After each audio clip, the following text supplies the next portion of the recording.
Marley was dead to begin with. There's no doubt whatever about that.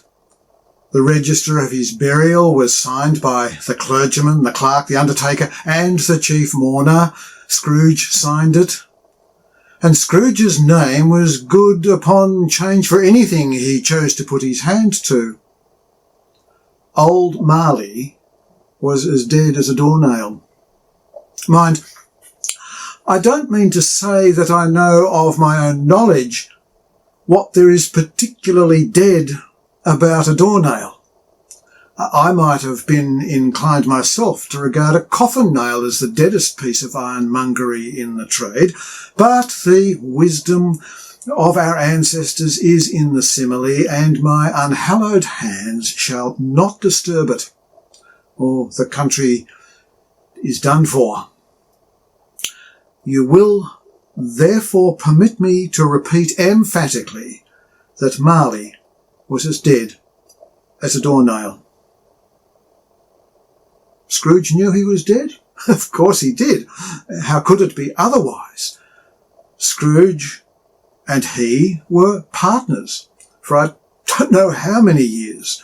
Scrooge was his sole executor, his sole administrator, his sole assign, his sole residuary legatee, his sole friend, and sole mourner. And even Scrooge was not so dreadfully cut up by the sad event, but that he was an excellent man of business on the very day of the funeral, and solemnised it with an undoubted bargain. The mention of Marley's funeral brings me back to the point I started from. There is no doubt that Marley was dead. This must be distinctly understood, or nothing wonderful can come of the story I am about to relate. If we were not perfectly convinced that Hamlet's father died before the play began, there would be nothing more remarkable in his taking a stroll at night in an easterly wind upon his own ramparts than there would be in any other middle-aged gentleman rashly turning out after dark in a breezy spot, say St. Paul's churchyard, for instance, literally to astonish his son's weak mind. Scrooge never painted out old Marley's name. There it stood, years afterwards, above the warehouse door. Scrooge and Marley. The firm was known as Scrooge and Marley. Sometimes people new to the business called Scrooge Scrooge, and sometimes Marley. But he answered to both names. It was all the same to him. Oh, but he was a tight-fisted hand at the grindstone. Scrooge, a squeezing, wrenching, grasping, scraping, clutching, covetous old sinner, hard and sharp as flint, from which no steel had ever struck out generous fire, secret and self-contained and solitary as an oyster. The cold within him froze his old features, nipped his pointed nose, shrivelled his cheek, stiffened his gait, made his eyes red, his thin lips blue, and spoke out shrewdly in his grating voice. A frosty rime was on his head and on his eyebrows and his wiry chin. He carried his own low temperature always about with him. He iced his office in the dog days and didn't thaw it 1 degree at Christmas. External heat and cold had little influence on Scrooge. No warmth could warm, no wintry weather chill him. No wind that blew was bitterer than he. No falling snow was more intent upon its purpose. No pelting rain less open to entreaty. Foul weather didn't know where to have him. The heaviest rain and snow and hail and sleet could boast of the advantage over him in only one respect. They often came down handsomely, and Scrooge never did. Nobody ever stopped him in the street to say with gladsome looks, "My dear Scrooge, how are you? When will you come to see me?" No beggars implored him to bestow a trifle. No children asked him what it was, a clock. No man or woman ever once in all his life inquired the way to such and such a place of Scrooge. Even the blind men's dogs appeared to know him, and when they saw him coming would tug their owners into doorways and up courts, and then would wag their tails as though to say, "No eye at all is better than an evil eye, dark master." But what did Scrooge care? It was the very thing he liked, to edge his way along the crowded paths of life, warning all human sympathy to keep its distance, was what the knowing ones call nuts to Scrooge. Once upon a time, of all the good days in the year, on Christmas Eve, old Scrooge sat busy in his counting house. It was cold, bleak, biting weather, foggy withal, and he could hear the people in the court outside go wheezing up and down, beating their hands upon their breasts, stamping their feet upon the pavement stones to warm them. The city clocks had only just gone 3, but it was quite dark already. It had not been light all day, and candles were flaring in the windows of the neighbouring offices like ruddy smears upon the palpable brown air. The fog came pouring in at every chink and keyhole, and was so dense without that although the court was of the narrowest, the houses opposite were phantoms. To see the dingy cloud come drooping down, obscuring everything, one might have thought that nature lived hard by and was brewing on a large scale. The door of Scrooge's counting house was open that he might keep his eye upon his clerk, who, in a dismal little cell beyond, a sort of tank, was copying letters. Scrooge had a very small fire, but the clerk's fire was so very much smaller that it looked like one coal. But he couldn't replenish it, for Scrooge kept the coal box in his own room, and so surely as the clerk came in with the shovel, the master predicted that it would be necessary for them to part. Wherefore the clerk put on his white comforter and tried to warm himself at the candle, in which effort, not being a man of strong imagination, he failed. "A Merry Christmas, Uncle! God save you!" cried a cheerful voice. It was the voice of Scrooge's nephew, who came upon him so quickly that this was the first intimation he had of his approach. "Bah!" said Scrooge. "Humbug!" He had so heated himself with rapid walking in the fog and frost, this nephew of Scrooge's, that he was all in a glow. His face was ruddy and handsome, his eyes sparkled, and his breath smoked again. "Christmas a humbug, Uncle," said Scrooge's nephew. "You don't mean that, I'm sure." "I do," said Scrooge. "Merry Christmas! What right have you to be merry? What reason have you to be merry? You're poor enough." "Come then," returned the nephew gaily, "what right have you to be dismal? What reason have you to be morose? You're rich enough." Scrooge, having no better answer ready on the spur of the moment, said "Bah!" again, and followed up with "Humbug." "Oh, don't be cross, Uncle," said the nephew. "What else can I be?" returned the uncle, "when I live in such a world of fools as this? Merry Christmas! Out upon Merry Christmas! What's Christmas time to you but a time for paying bills without money, a time for finding yourself a year older but not an hour richer, a time for balancing your books and having every item in them through a round dozen of months presented dead against you?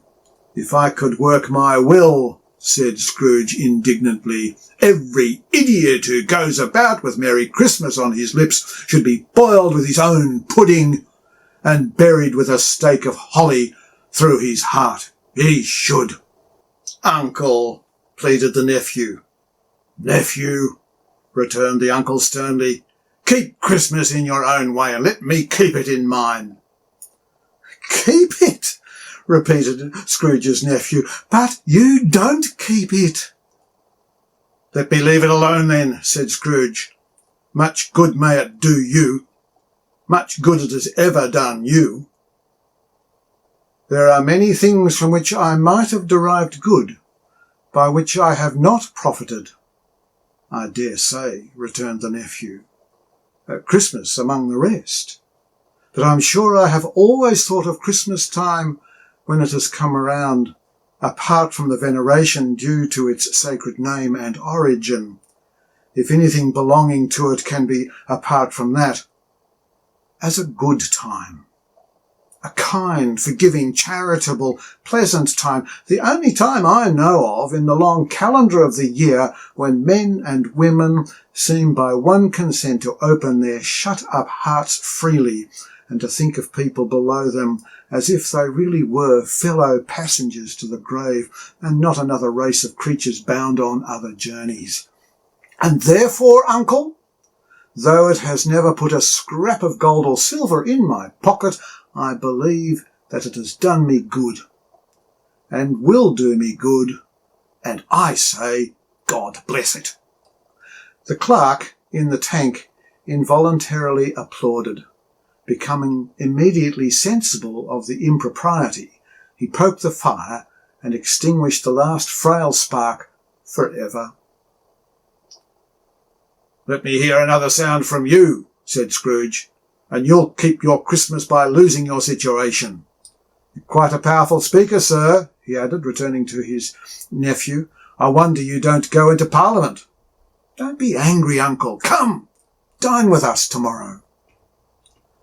Scrooge said that he would see him. Yes, indeed he did. He went the whole length of the expression and said that he would see him in that extremity first. But why? Cried Scrooge's nephew. Why? Why did you get married? Said Scrooge. Because I fell in love. Because you fell in love? Growled Scrooge, as if that were the only one thing in the world more ridiculous than Merry Christmas. Good afternoon. Nay, uncle, but you never came to see me before that happened. Why give it as a reason for not coming now? Good afternoon, said Scrooge. I want nothing from you. I ask nothing of you. Why cannot we be friends? Good afternoon, said Scrooge. I am sorry with all my heart to find you so resolute.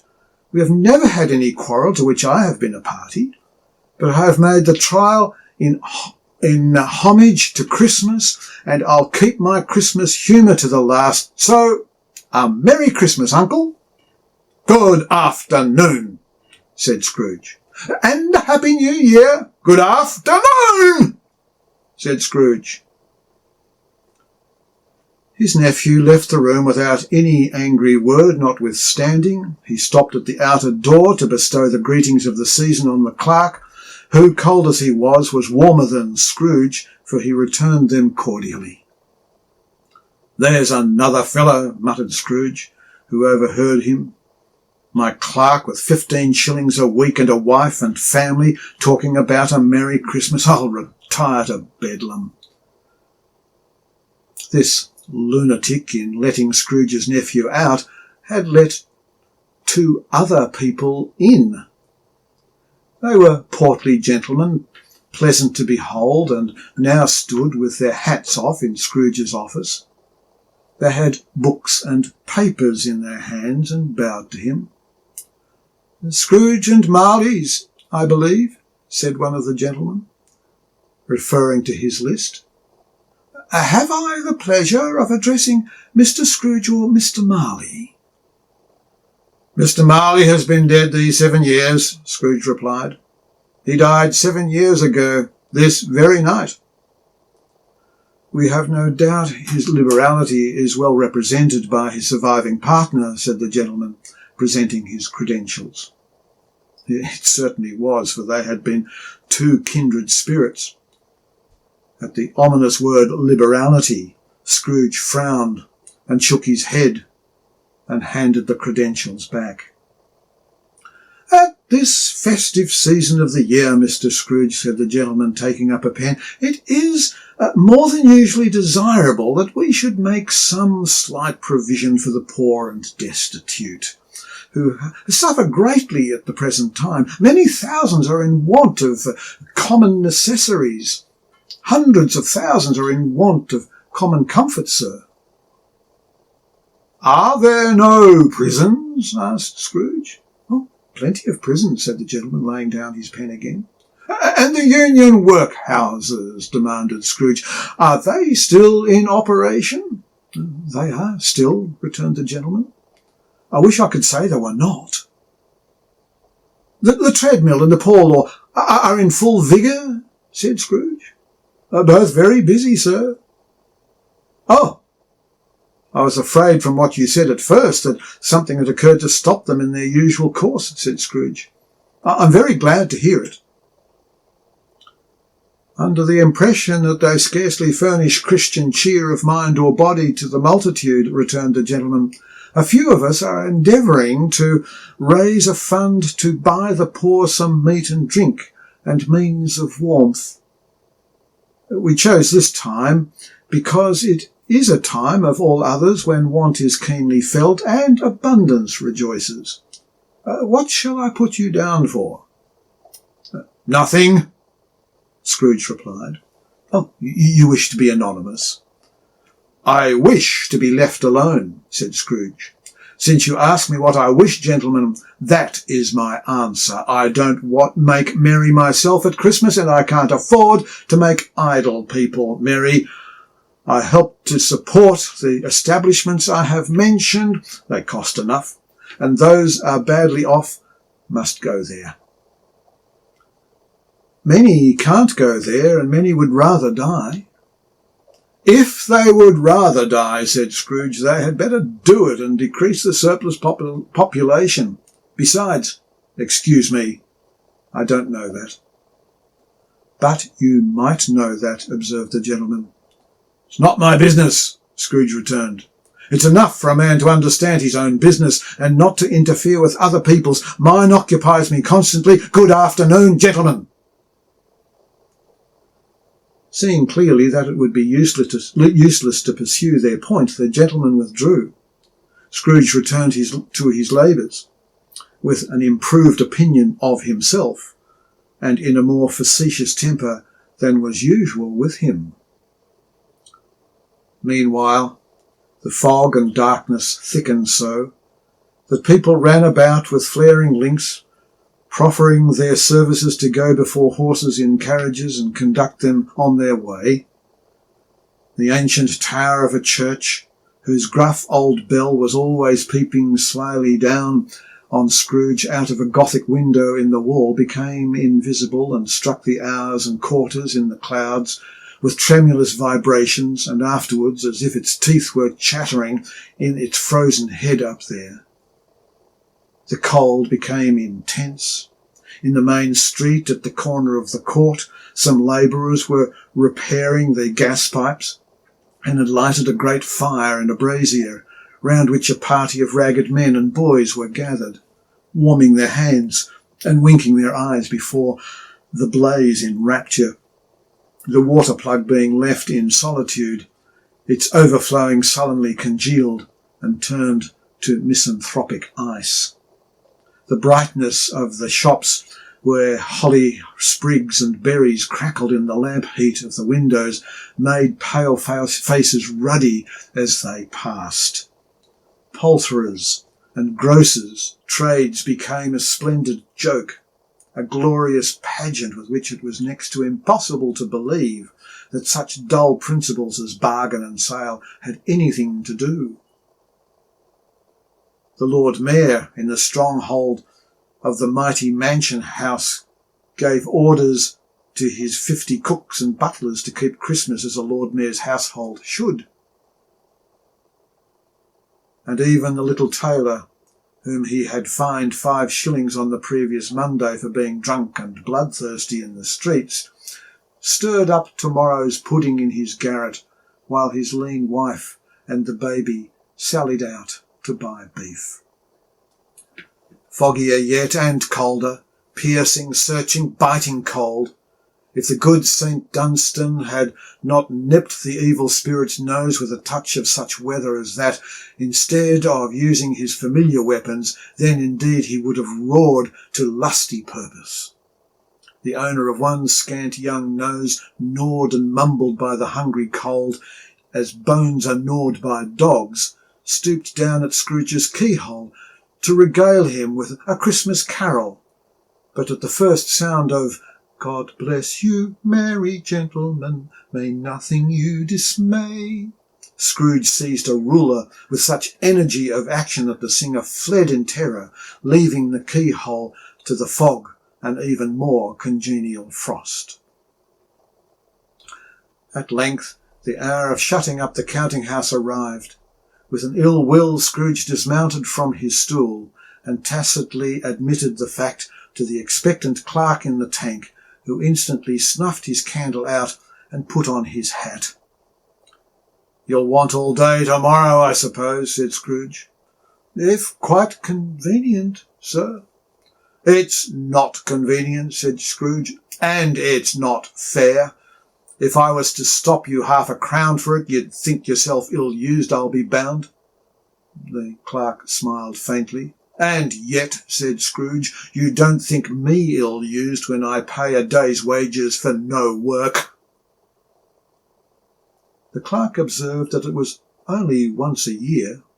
"A poor excuse for picking a man's pocket every 25th of December," said Scrooge, buttoning his greatcoat to the chin. "But I suppose you must have the whole day. Be here all the earlier next morning."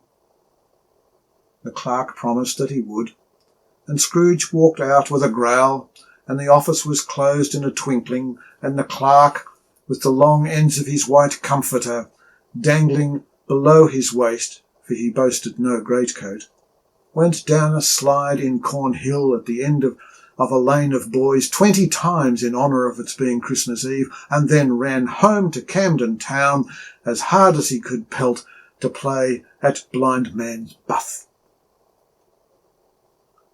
Scrooge took his melancholy dinner in his usual melancholy tavern, and having read all the newspapers and beguiled the rest of the evening with his banker's book, went home to bed.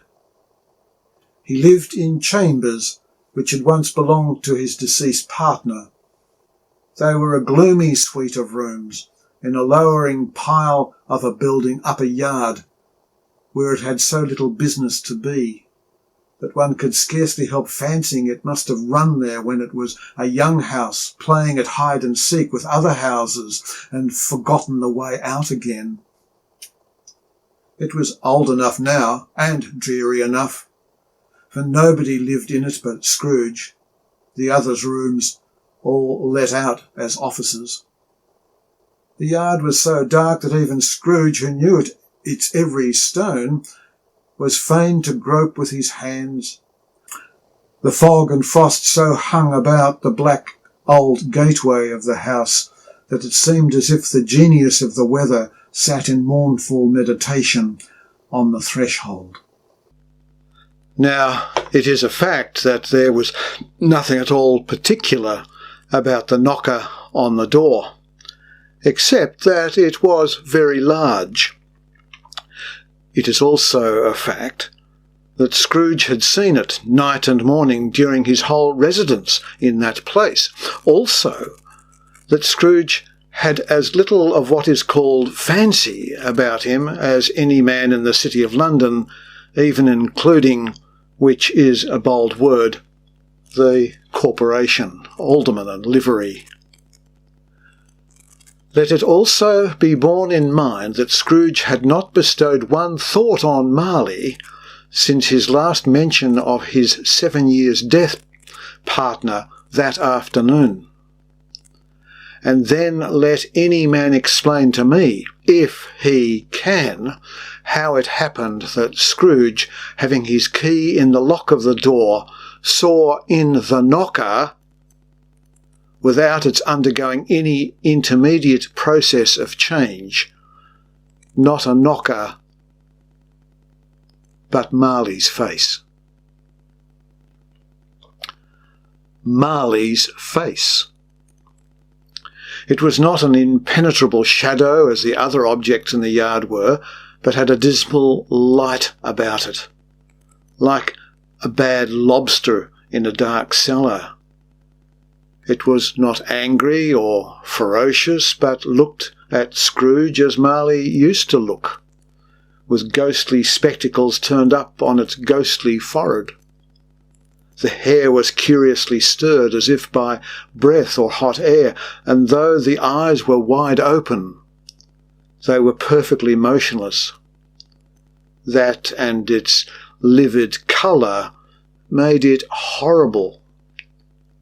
But its horror seemed to be in spite of the face and beyond its control, rather than a part of its own expression. As Scrooge looked fixedly at this phenomenon, it was a knocker again. To say that he was not startled or that his blood was not conscious of a terrible sensation to which it had been a stranger from infancy would be untrue. But he put his hand upon the key he had relinquished, turned it sturdily, walked in, and lighted his candle. He paused with a moment's irresolution before he shut the door, and he did look cautiously behind it first, as if he half expected to be terrified with the sight of Marley's pigtail sticking out into the hall. But there was nothing on the back of the door, except the screws and nuts that held the knocker on. So he said, "Pooh-pooh," and closed it with a bang. The sound resounded through the house like thunder. Every room above and every cask in the wine merchant's cellar below appeared to have a separate peal of echoes of its own. Scrooge was not a man to be frightened by echoes. He fastened the door and walked across the hall and up the stairs, slowly too, trimming his candle as he went. You may talk vaguely about driving a coach and six up a good old flight of stairs, or through a bad young Act of Parliament, but I mean to say you might have got a hearse up that staircase and taken it broadside, with the splinter bars towards the wall and the door towards the balustrades, and done it easy. There was plenty of width for that, and room to spare, which is perhaps the reason why Scrooge thought he saw a locomotive hearse going on before him in the gloom. Half a dozen gas lamps out of the street wouldn't have lighted the entry too well, so you may suppose that it was pretty dark with Scrooge's dip.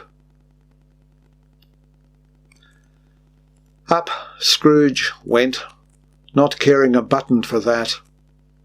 Darkness is cheap, and Scrooge liked it.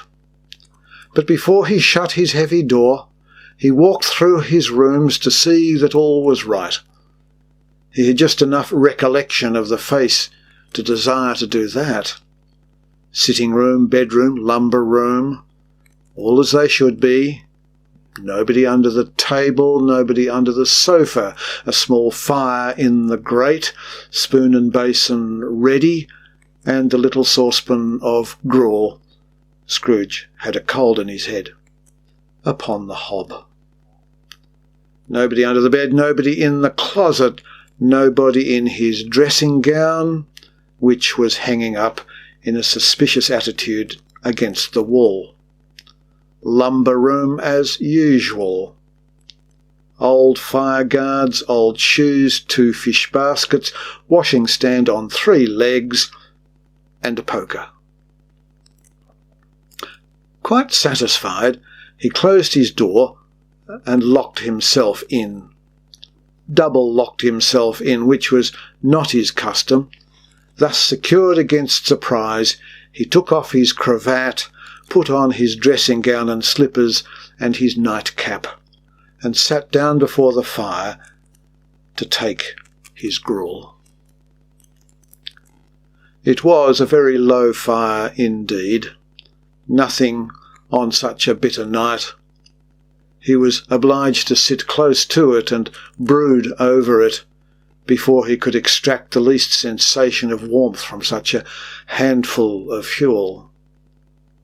The fireplace was an old one, built by some Dutch merchant long ago, and paved all round with quaint Dutch tiles designed to illustrate the scriptures. There were Cains and Abels, Pharaoh's daughters, queens of Sheba, angelic messengers descending through the air on clouds like feather beds, Abrahams, Belshazzars, apostles putting off to sea in butterboats, hundreds of figures to attract his thoughts.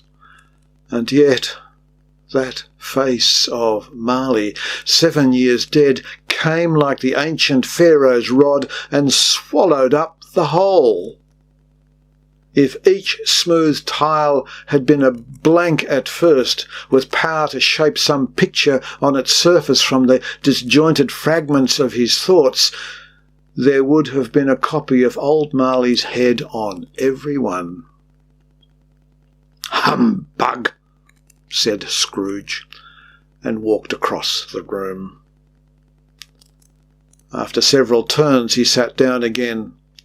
As he threw his head back in the chair, his glance happened to rest upon a bell, a disused bell, that hung in the room and communicated for some purpose now forgotten with a chamber in the highest story of the building. It was with great astonishment, and with a strange inexplicable dread, that as he looked, he saw this bell begin to swing. It swung so softly in the outset that it scarcely made a sound. But soon it rang out loudly, and so did every bell in the house. This might have lasted half a minute or a minute, but it seemed an hour. The bells ceased as they had begun, together. They were succeeded by a clanking noise deep down below, as if some person were dragging a heavy chain over the casks in the wine merchant's cellar. Scrooge then remembered to have heard that ghosts in haunted houses were described as dragging chains. The cellar door flew open with a booming sound, and then he heard the noise much louder on the floors below, then coming up the stairs, then coming straight towards his door. "It's humbug still," said Scrooge. "I won't believe it." His colour changed, though, when, without a pause, it came on through the heavy door and passed into the room before his eyes. Upon its coming in, the dying flame leapt up, as though it cried, "I know him! Marley's ghost!" and fell again. The same face, the very same. Marley in his pigtail, usual waistcoat, tights and boots, the tassels on the latter bristling like his pigtail and his coat skirts, and the hair upon his head. The chain he drew was clasped about his middle. It was long and wound about him like a tail, and it was made, for Scrooge observed it closely, of cash boxes, keys, padlocks, ledgers, deeds, and heavy purses wrought in steel. His body was transparent, so that Scrooge, observing him and looking through his waistcoat, could see the 2 buttons on his coat behind. Scrooge had often heard it said that Marley had no bowels, but he had never believed it until now. No, nor did he believe it even now. Though he looked the phantom through and saw it standing before him, though he felt the chilling influence of its dead-cold eyes, and marked the very texture of the folded kerchief bound about its head and chin, which wrapper he had not observed before, he was still incredulous, and fought against his senses. "How now," said Scrooge, caustic and cold as ever. "What do you want with me?" "Much." Marley's voice, no doubt about it. "Who are you?" "Ask me who I was." "Who were you then?" said Scrooge, raising his voice. "You're particular for a shade." He was going to say to a shade, but substituted this as more appropriate. "In life I was your partner, Jacob Marley." Can you sit down?" asked Scrooge, looking doubtfully at him. "I can." "Do it then." Scrooge asked the question because he didn't know whether a ghost so transparent might find himself in a condition to take a chair, and felt that in the event of its being impossible it might involve the necessity of an embarrassing explanation, but the ghost sat down on the opposite side of the fireplace as if he were quite used to it. "You don't believe in me," observed the ghost. "I don't," said Scrooge.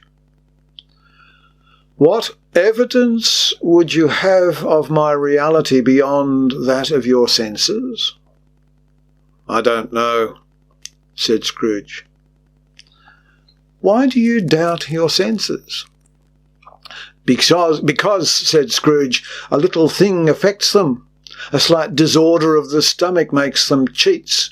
You may be an undigested bit of beef, a blot of mustard, a crumb of cheese, a fragment of an underdone potato. There's more of gravy than of grave about you, whatever you are." Scrooge was not much in the habit of cracking jokes, nor did he feel in his heart by any means waggish then.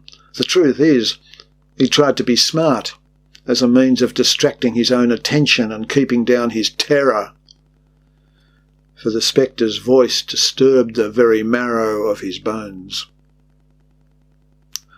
To sit staring at those fixed glazed eyes in silence for a moment would play, Scrooge felt, the very deuce with him. There was something very awful, too, in the spectre's being provided with an infernal atmosphere of its own.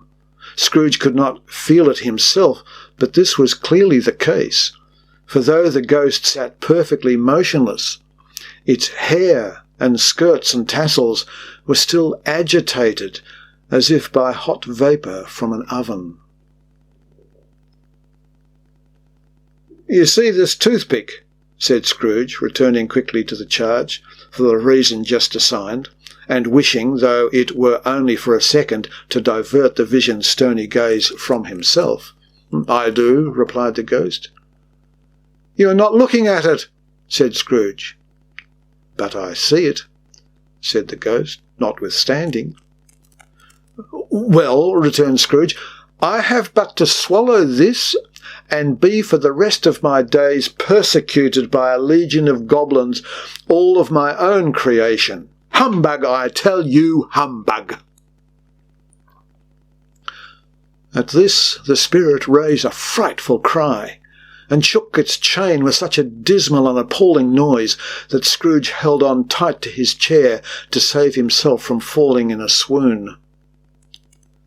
But how much greater was his horror when the phantom, taking off the bandage round its head, as if it were too warm to wear indoors, its lower jaw dropped down upon its breast.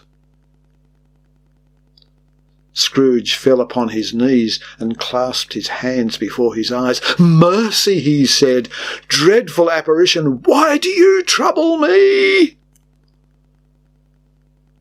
"Man of the worldly mind," cried the ghost, "do you believe in me or not?" "I do," said Scrooge. "I must. But why do spirits walk the earth, and why do you come to me?" "It is required of every man," the ghost returned, "that the spirit within him should walk abroad among his fellow men, and travel far and wide, and if that spirit goes not forth in life, it is condemned to do so after death. It is doomed to wander through the world. Oh, woe is me, and witness what it cannot share, but might have shared on earth, and turned to happiness."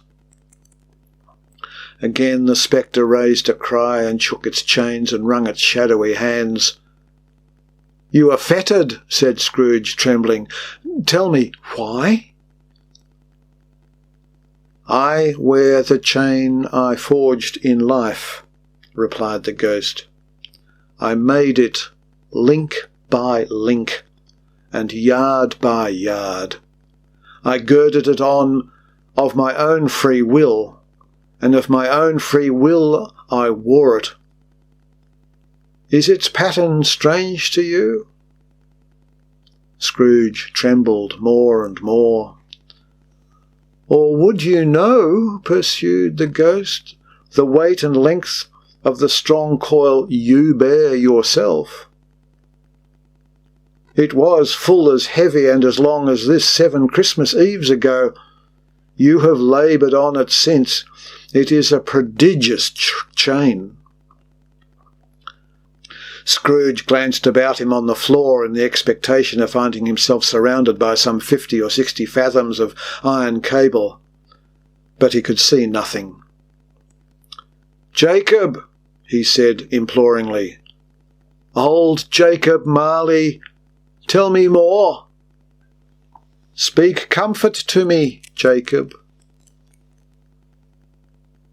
"I have none to give," the ghost replied.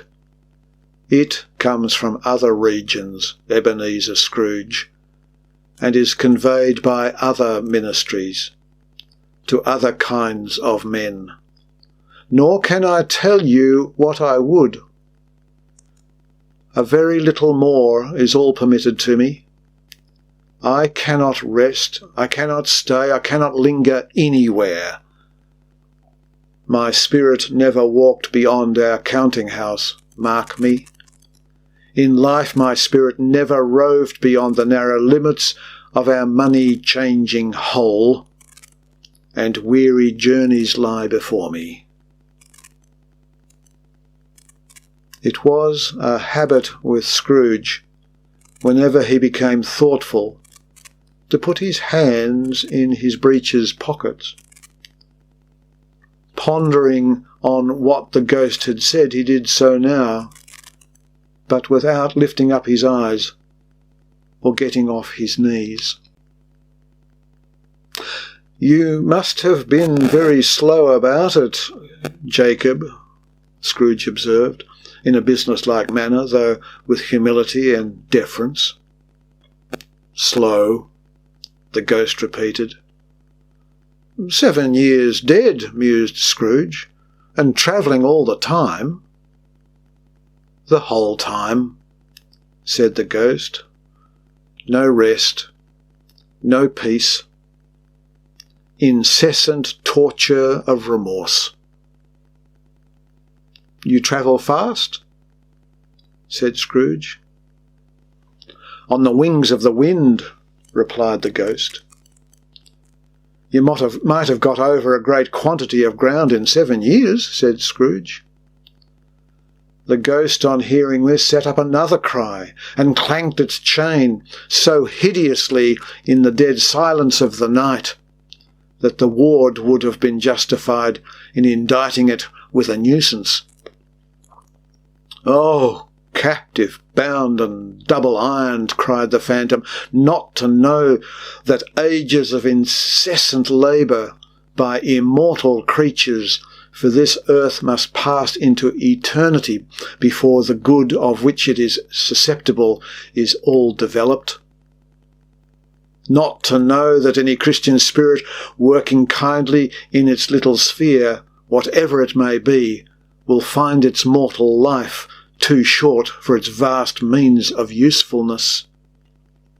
Not to know that no space of regret can make amends for one's life's opportunity misused. Yet such was I. Oh, such was I. "But you were always a good man of business, Jacob," faltered Scrooge, who now began to apply this to himself. "Business!" cried the ghost, wringing its hands again. "Mankind was my business. The common welfare was my business. Charity, mercy, forbearance, and benevolence were all my business. The dealings of my trade were but a drop of water in the comprehensive ocean of my business."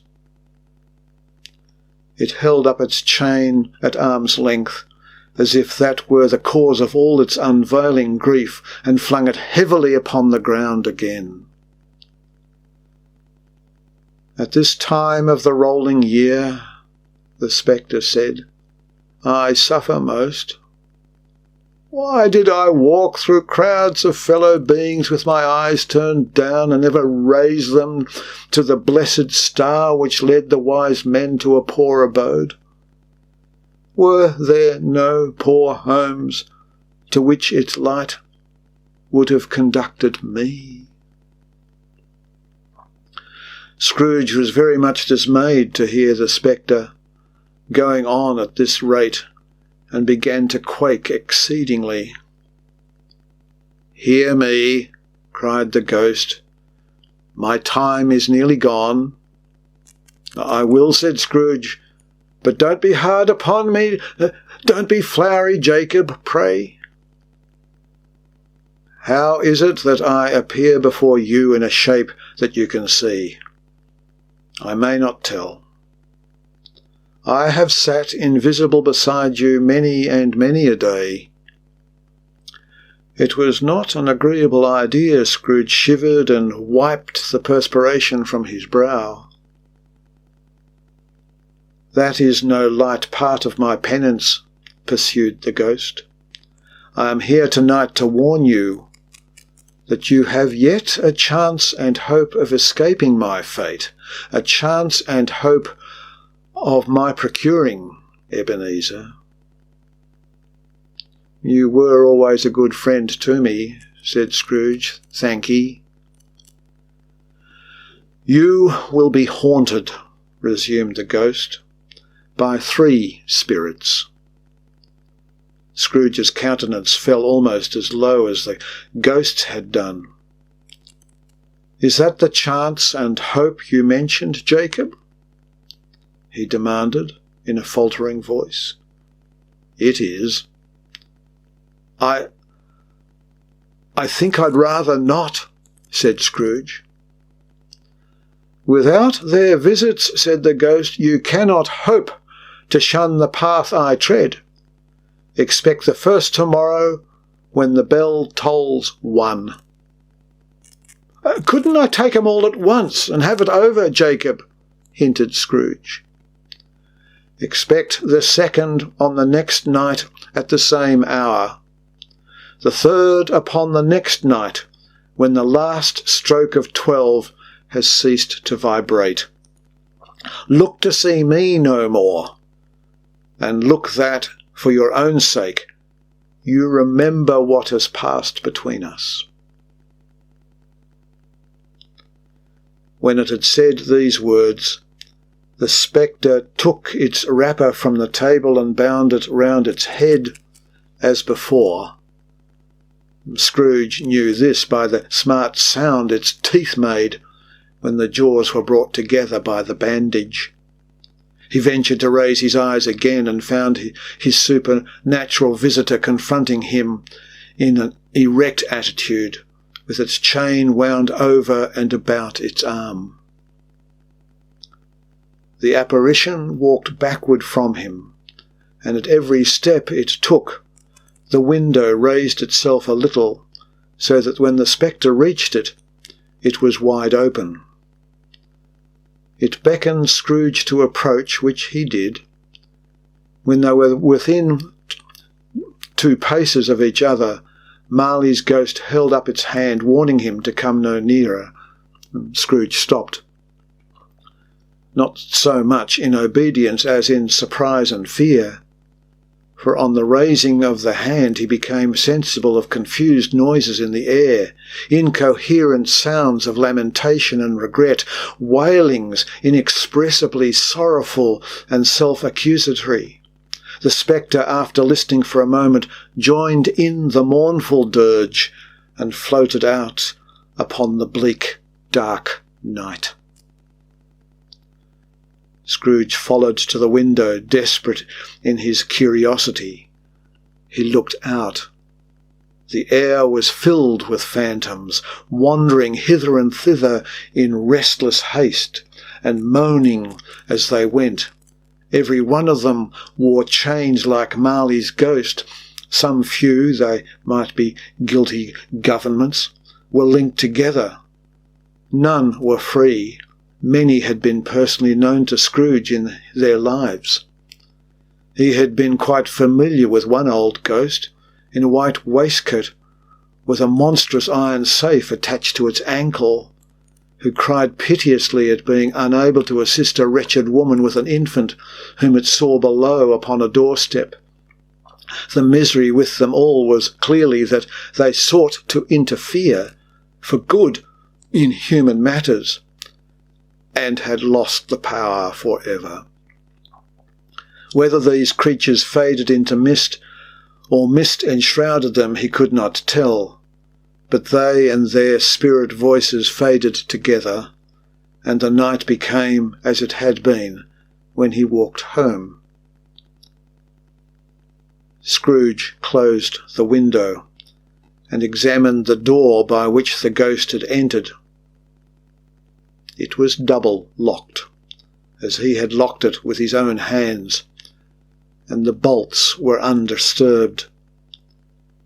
He tried to say humbug, but stopped at the first syllable, and being from the emotion he had undergone, or the fatigue of the day, or his glimpse of the invisible world, or the dull conversation of the ghost, or the lateness of the hour, much in need of repose, went straight to bed without undressing, and fell asleep upon the instant.